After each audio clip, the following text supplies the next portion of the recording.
शनाया आहान और शनाया के बीच नजदीकियां बढ़ रही थी। भाभी, मेरी ड्रेस चेंज कर दो ना।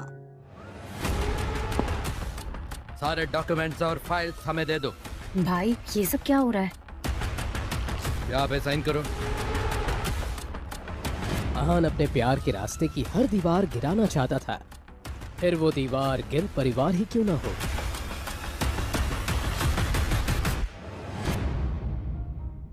छोड़ो मुझे। नहीं नहीं नहीं।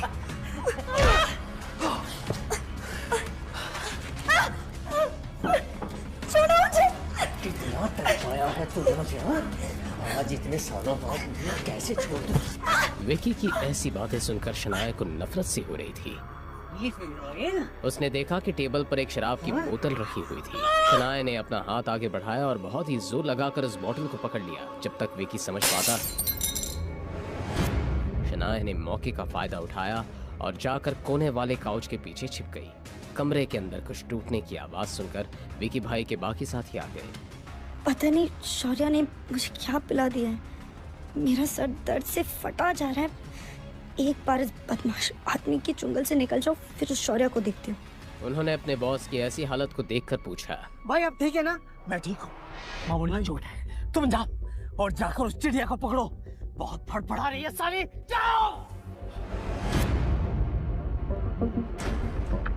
शनाया कहीं भी नहीं थी। विकी भाई ने पैनिक करते हुए अपने साथियों से कहा, कहाँ गई हो? कहाँ गई शनाया? उधर देखो, उधर। ए, तू बाहर जा, बाहर जा। अरे ढूंढो उसे।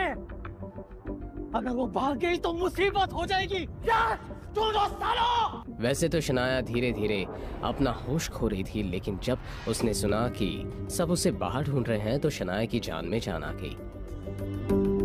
मेरा फोन और पर्स कहाँ है? मैं आहान को कॉल करती हूँ, वो जरूर मुझे इस मुसीबत से बाहर निकालेगा। जैसे ही ये ख्याल शनाया के मन में आया, उसने धीरे से अपना चेहरा बाहर निकाला और अपना पर्स देखने लगी। वो गुंडा और उसके साथी का इधर ध्यान नहीं है। मैं धीरे से जाकर अपना मोबाइल ले लेती हूँ। वो डरते डरते धीरे से पीछे से बाहर निकली। शनाया रूम के बीचों बीच पहुंच गई और उसने हल्के से अपना मोबाइल फोन उठा लिया। फाइनली शनाया की जान में जान आ गई।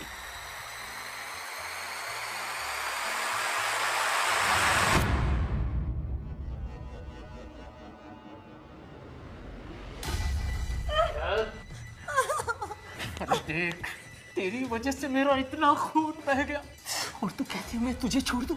अरे कैसे जाने दूं तुझे? हाँ? थोड़ी ही देर में विकी भाई और उसके सभी साथी शनाया को घेर कर खड़े थे। विकी भाई, इस लड़की को ऐसा सबक सिखाना पड़ेगा ताकि ये जिंदगी भर आपको याद रखे। हाँ ठीक बॉस। क्या बोला? नहीं छोड़ना। विकी ने भी इस बात पर हामी भर दी। भाई बचाओ।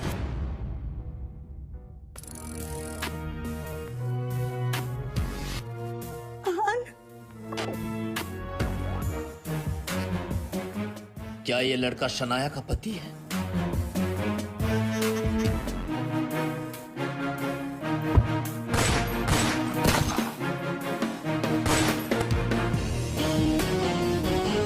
अगर तुम लड़की को लेकर जाना चाहते हो तो जाओ।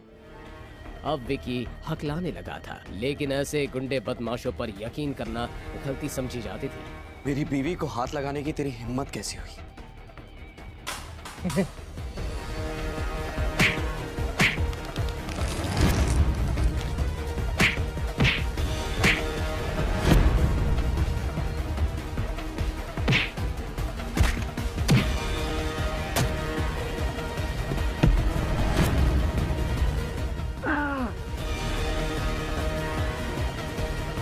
कुछ देर पहले आहान लंच के लिए घर ही जा रहा था, मगर तभी उसका फोन बजा। कॉल मिसेस यामिनी गिल ने किया था और उन्होंने आहान को बताया कि शनाया शौर्य की कॉल के बाद बाहर चली गई थी। एकदम से आहान की आंखों के सामने शौर्य की वो मुस्कान आ गई और सब कुछ आहान की समझ में आ गया। शनाया मुझे माफ कर दीजिए, मैं सही वक्त पर नहीं आ पाया और आपकी ये हालत हो गई, लेकिन अब मैं सब ठीक कर दूंगा। आहान मुझे घर ले चलो।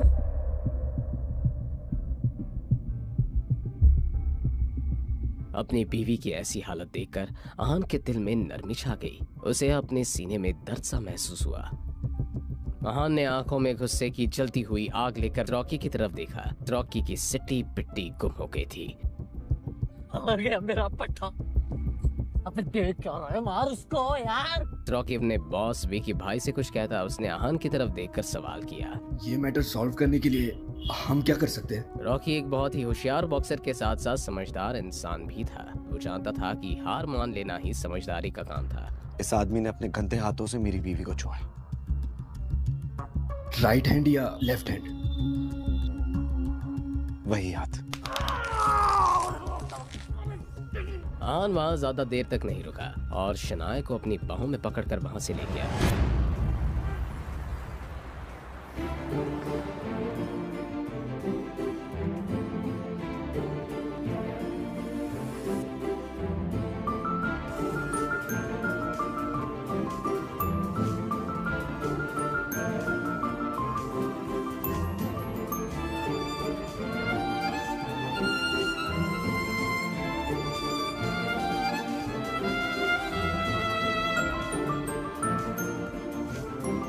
ये घड़ी हमेशा हमें अपने इस अच्छे वक्त की याद दिलाती रहे।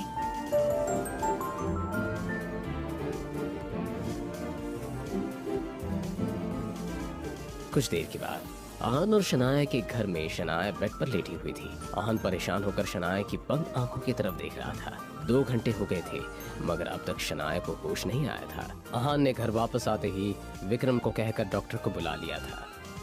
डॉक्टर ने आहान से कहा था कि कुछ देर के बाद शनाया को होश आ जाएगा, लेकिन अब तक शनाया के चेहरे में कोई बदलाव नहीं आया था। मिसेस यामिनी गिल अपनी पति शेखर गिल का ख्याल रखने के लिए आज रात हॉस्पिटल में ही रहने वाली थी, इसलिए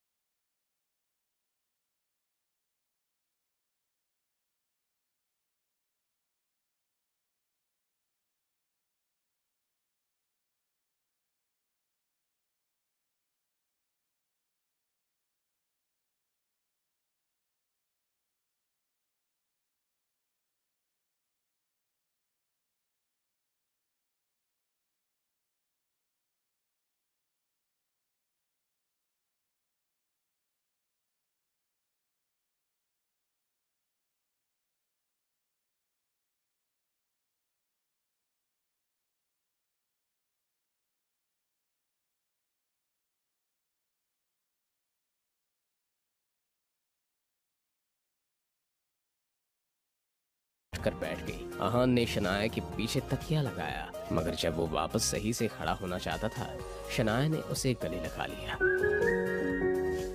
आहान शनाया की इस हरकत से दंग रह गया। उसने शनाया से सवाल करते हुए कहा, क्या कर रही हैं आप? क्या हुआ?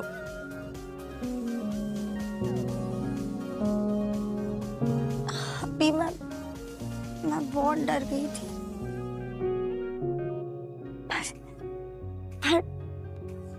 पर आप मेरे साथ हैं तो अब कोई डर नहीं है। अपने आखिरी शब्द कहते हुए शनाया किसी छोटी बच्ची की तरह मुस्कुरा रही थी।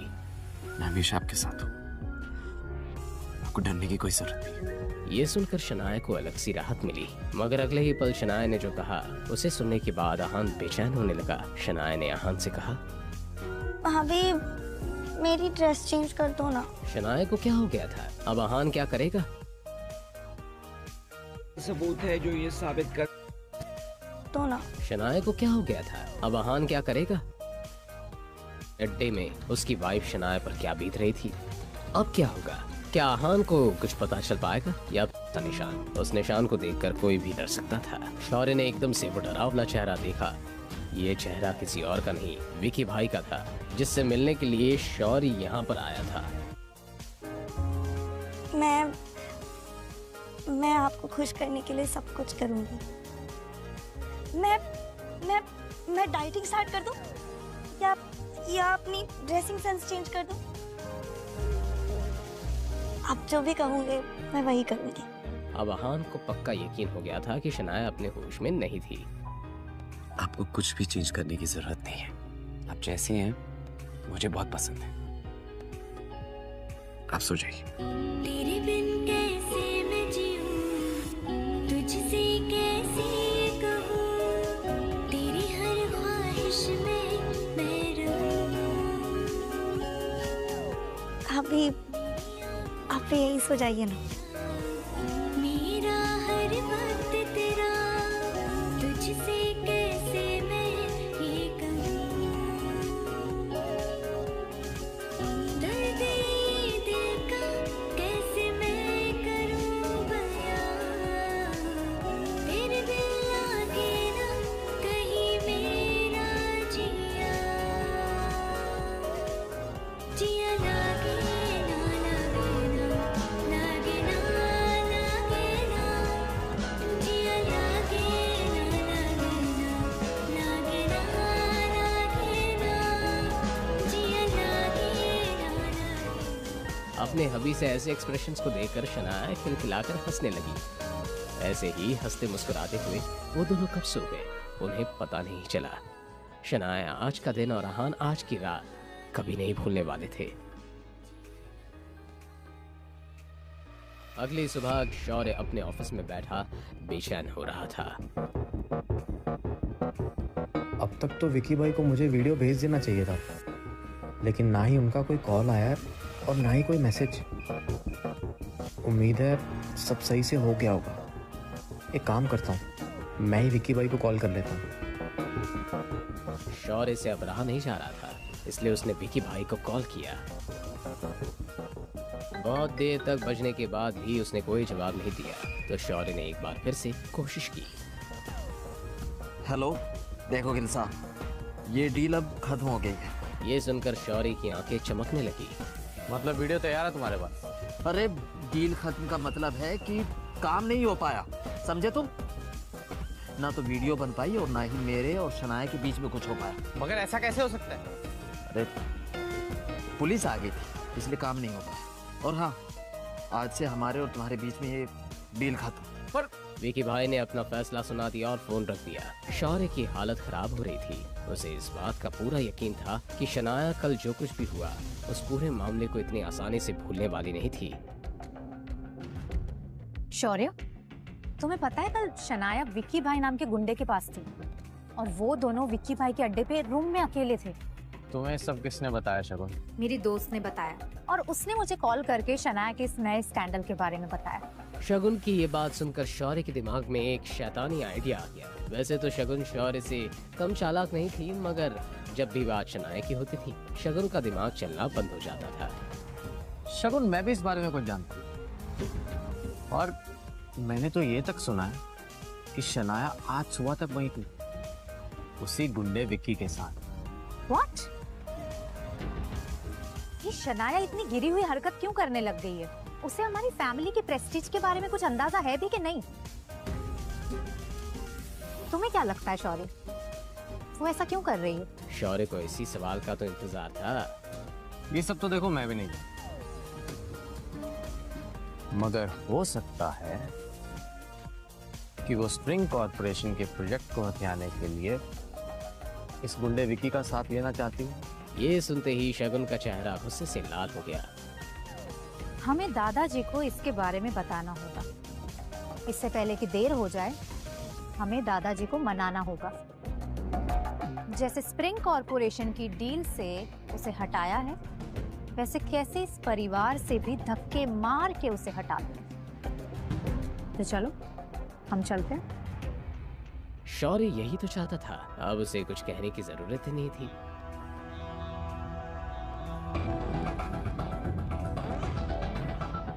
जब शौर्य और शगुन उनके दादाजी आनंद गिल के ऑफिस में पहुंचे, उन दोनों की आंखें खुली की खुली रह गई। शनाया और आहान पहले से ही आनंद गिल के सामने थे। शौर्य और शगुन की तरफ देखकर आनंद गिल उन्हें गुस्से से घूरने लगे। शौर्य समझ गया था कि शनाया ने उसकी शिकायत पहले ही कर दी थी। शगुन ने शनाया की तरफ देखकर गुस्से से कहा, शनाया, तुम्हारी हिम्मत कैसे हुई दादाजी के सामने खड़े रहने की? ये तुम क्या कह रही हो? हाँ, मैं क्या कह रही हूँ? हर्ष मेहरा और अब विक्की जैसा गुंडा, थोड़ी सी भी शर्म बाकी है कि नहीं? कल शौर्य ने तुम्हें देखा था विकी के कमरे में जाते हुए, और पूरी रात तो तुम बाहर नहीं आई, और तुम मुझसे पूछ रहे हो मैं क्या कह रही हूँ। शनाया को समझ में आ गया कि शौर्य इतना आराम से क्यों खड़ा था। उसने पूरी कहानी को अपने पॉइंट ऑफ व्यू से बयां किया था।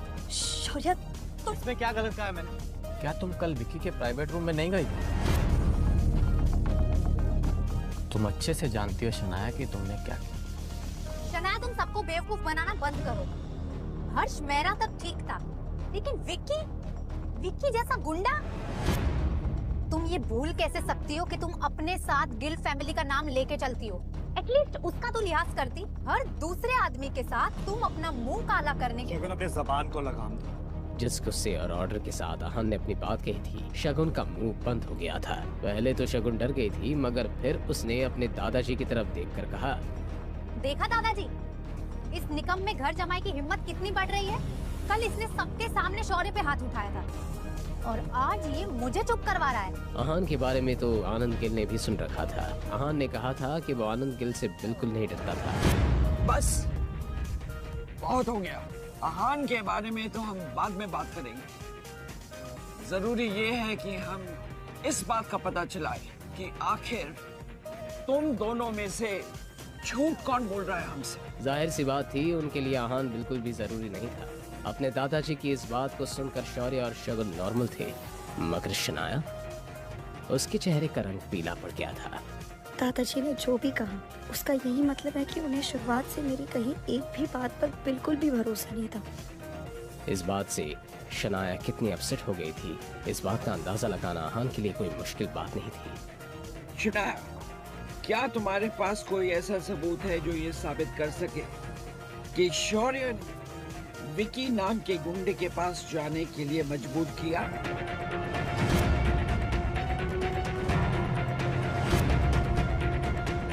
है कोई सबूत?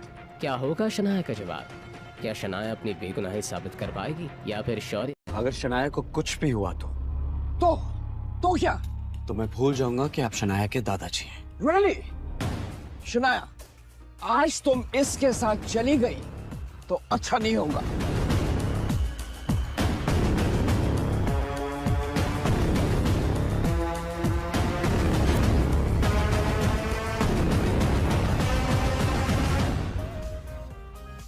क्या तुम्हारे पास ऐसा कोई सबूत है जो ये साबित कर सके कि शौर्य ने तुम्हें विकी नाम के गुंडे के पास जाने के लिए मजबूर किया? है कोई सबूत? अपने दादाजी का ये सवाल सुनकर शगुन और शौर्य एक दूसरे की तरफ कामयाबी की उम्मीद के साथ देखने लगे। उन दोनों को यकीन था कि शनाया के पास कोई भी सबूत नहीं था। हेलो, कौन? मैं शौर्य, और अगर आहान की जान बचाना चाहती हो तो विक्की भाई के अड्डे पे पहुंचो। मैं तुम्हें लोकेशन भेज रहा हूँ। दादाजी, मेरे पास सबूत है। उस दिन शौर्या ने मुझे कॉल किया था, और मैसेज में ये साफ लिखा था कि अगर मैं उस अड्डे पर टाइम पर नहीं पहुंची तो आहान को कुछ भी हो सकता है।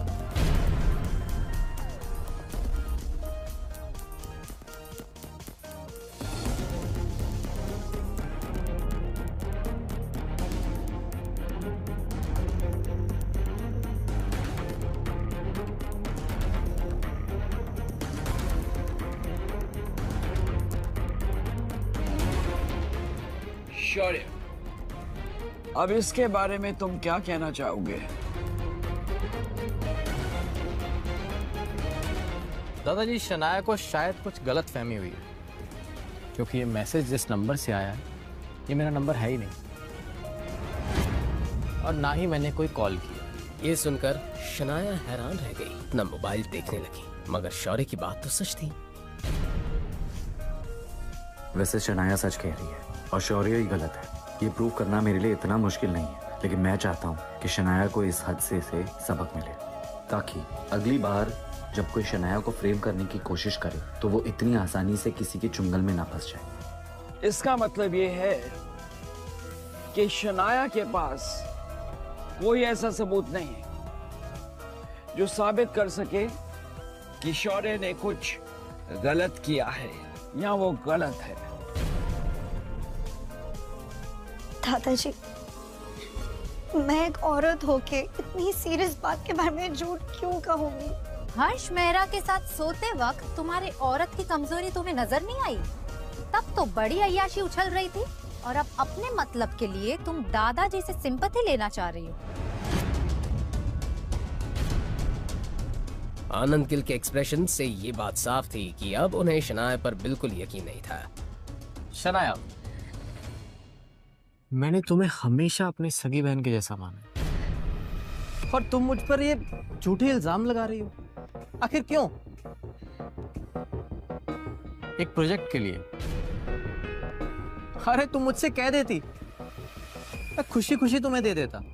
और मुझे ऐसा लगता है कि ये सब ना इस आहान की वजह से हुआ। इसी ने तुम्हें हमारे खिलाफ भड़काया है।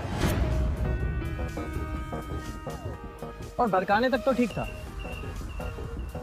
क्या ये आहान जानता है कि तुम इसकी पीठ पीछे क्या क्या करती हो? I'm sure जानता ही होगा। क्या सब पता होने के बावजूद भी आहान को कोई एतराज नहीं? या आहान तुम जानबूझकर अपनी बीवी को गैर मर्दों के साथ? छी, मुझे तो एक कहने में भी शर्म आ रही। कहीं ऐसा तो नहीं कि तुम ही अपनी बीवी को दूसरे मर्दों के पास भेजते हो? शौर्य सवालों को बहाने से दादाजी के दिमाग में बातें घुसा रहा था। छी आहान, कितने घटिया इंसान हो तुम। क्या तुम्हें अपने आप को आदमी कहते हुए शर्म नहीं आती? आहान को ये सब सुनकर भी गुस्सा नहीं आ रहा था।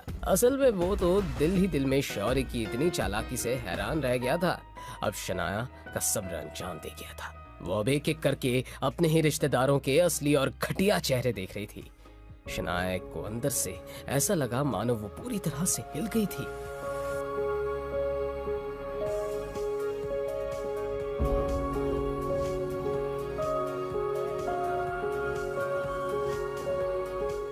मगर तभी उसे अपने कंधे पर एक छुअन महसूस हुई। ये छुअन शनाया को अपनेपन की गर्माहट दे रही थी।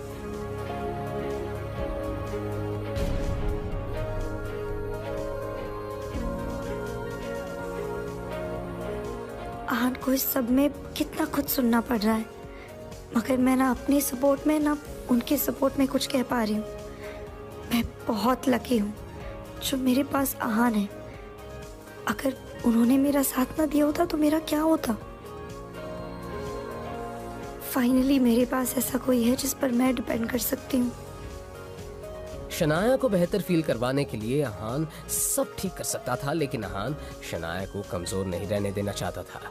इसलिए आहान ने कुछ नहीं कहा। शनाया, क्या शौर्य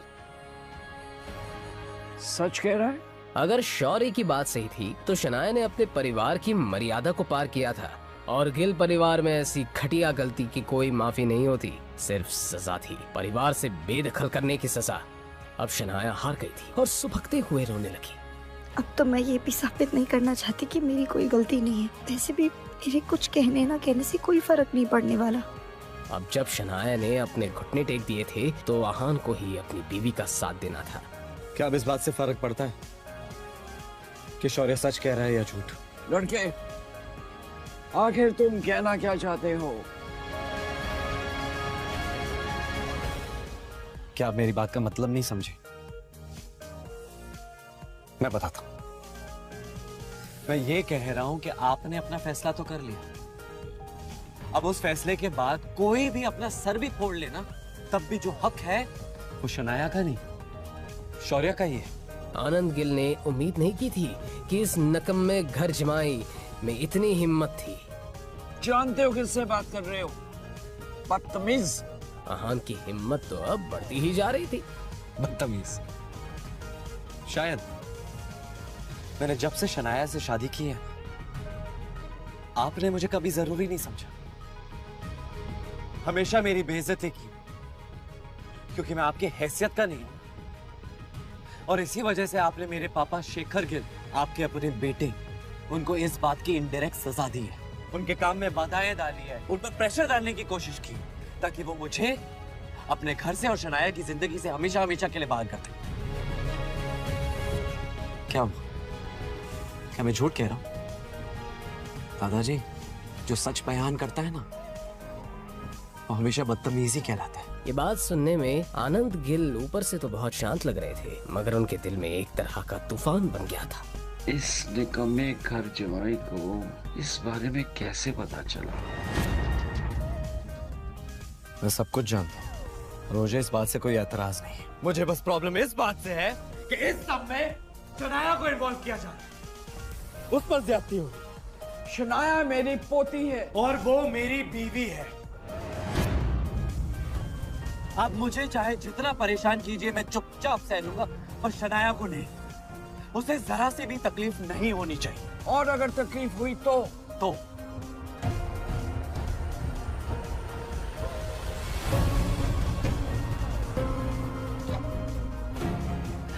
इसकी कीमत पूरे गिल परिवार को चुकानी पड़ेगी।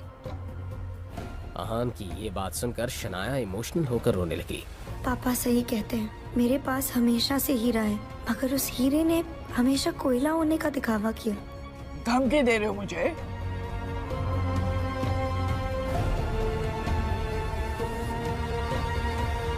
अगर आप उसे धमकी समझ रहे हैं तो धमकी सही।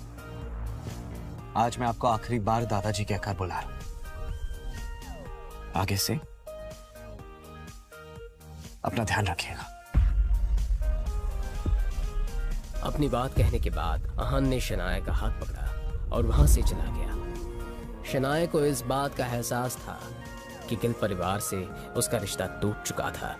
पहले कभी शनाया ने इस बारे में सपने में भी नहीं सोचा था। शनाया को तो बस इसी बात की तसल्ली थी कि इस सब में वो अकेली नहीं थी, आहान उसके साथ था। शनाया को कुछ खोने का गम नहीं था। वो तो बस जो था उसी के साथ खुश थी। शनाया को रियलाइज हुआ कि असली आहान ऐसा दिखता था, इतना कॉन्फिडेंट, इतना ब्रेव।